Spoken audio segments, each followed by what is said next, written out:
치과의사당의 재병천입니다. 오늘은 치아 파절에 대해서 간단하게 설명을 드리고자 합니다. 요즘에 특히 지난주에 치아 파절 때문에 오신 분들이 굉장히 많았습니다. 그래서 이런 부분도 한번 정리해서 설명을 드리는 게 어떨까 싶어서 이제 그동안에는 항상 보여드렸던 임플란트 과정, 교정 과정 이런 거 설명드렸는데 오늘은 다른 주제로 치아 파절에 대해서 설명을 드리도록 하겠습니다. 치아 파절 말 그대로 이가 깨지는 현상입니다. 근데 문제는 치아가 이렇게 있으면 치아 모양대로 이게 치아가 머리가 있고요. 치아 뿌리가 이렇게 있으면 머리 부분에서 깨지는 경우, 그리고 조금 더 많이 깨지는 경우, 아니면 치아 뿌리까지 깨지는 경우, 이런 파절 양상이 다 다릅니다. 그 원인에 대해서 간단하게 좀 설명을 드리면 결국에는 과도한 교합력이라는 게 무슨 뜻이냐면 씹는 힘이 강하게 작용한다는 겁니다. 우리 몸에 있는 모든 조직들은 약간의 탄성을 가지고 있는데 뼈도 단단하지만 탄성을 가지고 있고요. 그 다음에 이제 근육은 굉장히 유동적이지만 강한 힘을 작용합니다. 그에 반해서 치아는 한번 생성이 되면 탄성을 잃어버리면서 점점 시간이 갈수록 치아 표면은 점점점 단단해지는 쪽으로 바뀝니다. 가끔 환자분들한테 이렇게 설명드리면 이가 단단해지는 게 그럼 좋은 거 아니야? 라고 말씀하시는 경우가 있는데요. 실제로는 도자기를 생각하시면 됩니다. 도자기를 오래 쓰다 보면 조금씩 귀퉁이가 나가면서 이가 깨지죠. 모서리가 깨지는 현상이 나타나는데 그런 똑같은 현상이 치아에도 나타납니다. 그래서 씹는 힘이 세거나 습관, 이갈이 습관이 있으시다든지 일을 하거나 밤에 주무실 때 이를 꽉 물고 주무시는 분들이 계십니다. 이런 습관이 있으시면 씹는 힘이 과도하게 가해지면서 치아가 깨질 가능성이 굉장히 높아집니다. 또는 외상, 교통사고를 당한다든지 아니면 식당에서 식사하시다가 단단한 거 잘못 물어서 이가 깨졌어요 하고 오시는 분들 꽤 많으시거든요. 그럼 외상이나 사고 등에 의해서 이가 깨지시는 경우도 있고요.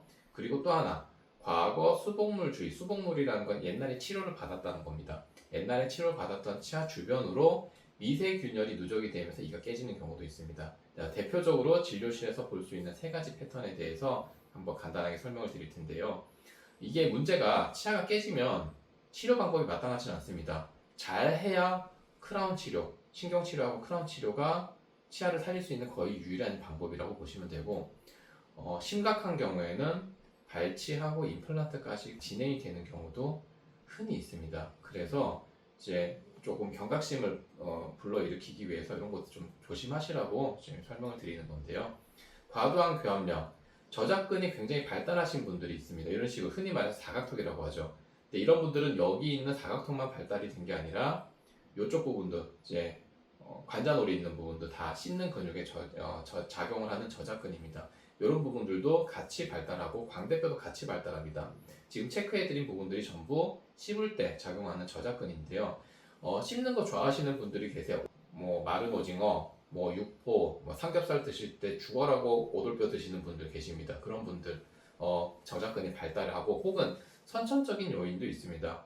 선천적인 요인도 있고 후천적인 요인도 있는데 이렇게 이제 과도하게 저작근이 발달하신 분들은 턱관절이 같이 동반이 되는 경우도 있으세요. 여기도 턱인데 이제 환자분들이 가끔 여기 턱이 아픈데 어디서 치료하시는지 모르시는 경우가 꽤 있거든요.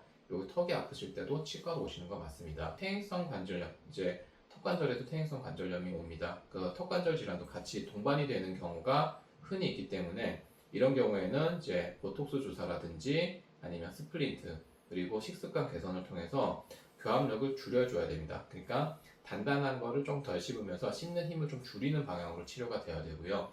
이렇게 보시면 이런 분들 대표적인 특징이 치아가 원래 이렇게 있어야 되는데 교합력이 센 분들은 이렇게 치아들이 깨져나갑니다. 치아 머리가 깨지면 이런 거는 사실 치료가 가능합니다.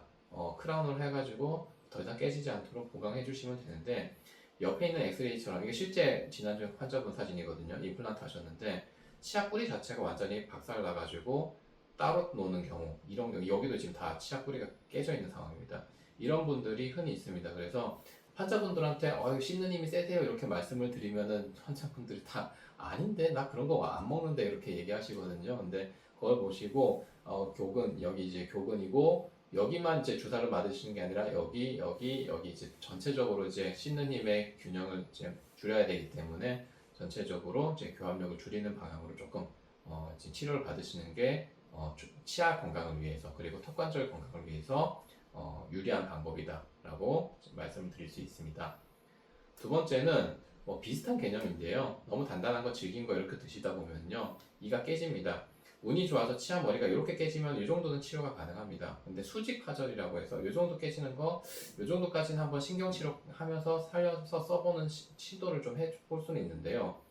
이렇게 깨지는 건 안 됩니다. 이렇게 깨지는 건 발치를 하셔야 되고 뿌리 끝부분이 이렇게 깨지는 경우도 흔히 있습니다. 특히 이런 식으로 조그맣게 깨지는 경우가 있어요. 이분은 실제 마찬가지로 이분도 실제로 제 환자 케이스였는데 이런 거 안 드세요. 마른 오징어, 육포, 견과류, 삼겹살, 어묵 이런 거 안 드세요. 야채를 많이 드세요. 부부시거든요. 부부가 똑같이 깨져서 왔습니다. 뭐 드시냐고 여쭤봤는데 요즘에 봄나물, 산나물이 많아서 야채를 많이 먹었대요. 야채는 생으로 드시는 경우에는 섬유질이 질기기 때문에 오랫동안 씹으면서 강하게 반복적으로 치아에 하중이 가해집니다. 그러다 보면 치아 뿌리가 이렇게 깨지는 경우들이 종종 발생합니다. 그래서 최근에 특히 여성분들 요즘에 여름 되다 보니까 이제 여름 휴가 가기 전에 몸매 관리하신다고 샐러드 같은 거 드시면서 식단 조절하시는 분들 계시거든요. 생각보다 많으세요. 그래서 샐러드 드시는 건 좋은데 샐러드 같은 거 드실 때 생으로 드시지 마시고요. 생당근 이런 거 드시지 마시고 조금 익혀서 데쳐서 드시는 거, 브로콜리 같은 거 이런 양배추도 약간 데쳐서 이런 식으로 좀 데쳐서 드시는 거를 추천을 해드립니다. 또 하나 파절이 흔히 일어나는 경우는 이런 경우인데요. 과거 수돗물, 특히 골드 일레이에서 이런 현상이 굉장히 다발합니다. 예전에 흔히 말해서 금으로 때운다 그러죠. 충치가 있는 부분 이렇게 금으로 때우면 위에 있는 사진은 일반적인 사진 촬영 모드, 카메라 촬영하는 모드고요. 아래에 있는 사진은 저희는 이제 충치 진단 기능이 있는 특수 카메라를 사용합니다. 이제 Q&A라고 하는데 충치가 있거나 치석이 있거나 아니면 치아에 뭔가 문제가 있으면 색깔이 다르게 보이는 장치입니다. 이 기구를 사진을 찍어보면 그냥 겉에서 봤을 때는 금이 이렇게 있네 라고 보시는데 사실은 이렇게 빨간색 선이 지나갑니다. 치아가 깨져 있는 겁니다. 여기도 마찬가지 금으로 때우셨는데 자세히 보시면 이런 식으로 금이 진행되는 걸 볼 수가 있습니다. 왜 이렇게 나타나냐면요. 예전에 충치 치료를 하고 가운데 이제 충치가 있어서 충치 있는 부분 제거하고 금으로 이렇게 때우게 되면 반복적인 하중을 받게 되면 씹다 보면 금은 깨지지는 않는데 옆으로 늘어납니다. 그래서 옆으로 늘어나다 보면 치아의 약한 부분을 쪼개기 시작합니다. 그래서 과거에 치료하셨던 보철물, 그러니까 골드 일레이뿐만 아니라 아말감도 이런 경향이 약간 보이는데 골드 일레이가 좀 심합니다. 그래서 골드 일레이 주변으로는 이런 식으로 치아가 깨져나가는 현상이 흔히 발견이 되고요. 이 옆에 사진은 오늘 조금 전에 치료했던 환자 사진인데 금으로 치료하셨는데 이런 식으로 다발성으로 크랙이 가 있었습니다. 사실은 이 환자분이 3개월 전에 검진 받으러 오셨을 때는 크랙이 있는데 크랙이 있다고 해서 무조건 다 치료하는 건 아니거든요. 3개월 전에 오셨을 때는 괜찮았는데 오늘 갑자기 아프시다고 오셔서 신경치료가 들어갔습니다. 그러니까 예전에 치료하셨던 거 벗겨내고 내부 상태를 보니까 이런 식으로 금이 신경조직까지 진행된 사진을 볼 수가 있었고요. 그래서 빨리 일단은 오셨으니까 신경치료를 먼저 진행했던 케이스입니다. 그래서 요즘에는 웬만하면은 골드 일레이를 잘 안 하는 추세긴 한데 아직도 환자분들 중에 일부는 금이 좋은 거 아니야라고 맹신하시는 경우가 있습니다. 물론 모든 재료는 100%다 기대치를 충족시키는 재료는 없습니다. 장단점이 있는데 골드 일레이에 대해서는 이런 식으로 저희 표현으로는 사실 끝이 안 좋다라고 표현하거든요. 그래서 골드 일레이 치료는 가급적이면 요즘에는 잘 안 하려고 하는 추세고 이런 내용들이 과거에는 잘 안 알려져 있다가 최근에는 이제 많이 알려지기 시작하면서 골드 일레이보다는 차라리 접착 방식의 세라믹 일레이라든지 아니면 하이브리드 세라믹 일레이와 같은 치료로 점점 바뀌고 있다라고 이제 말씀드릴 수가 있겠습니다.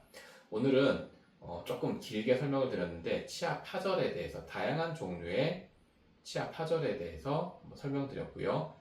일단은 드시는 거 조심하시고 씹는 힘이 세다면은 이제 추가적인 치료를 통해서 저장력을 조금 낮춰주시는 그런 치료가 필요하다고 설명을 드렸습니다.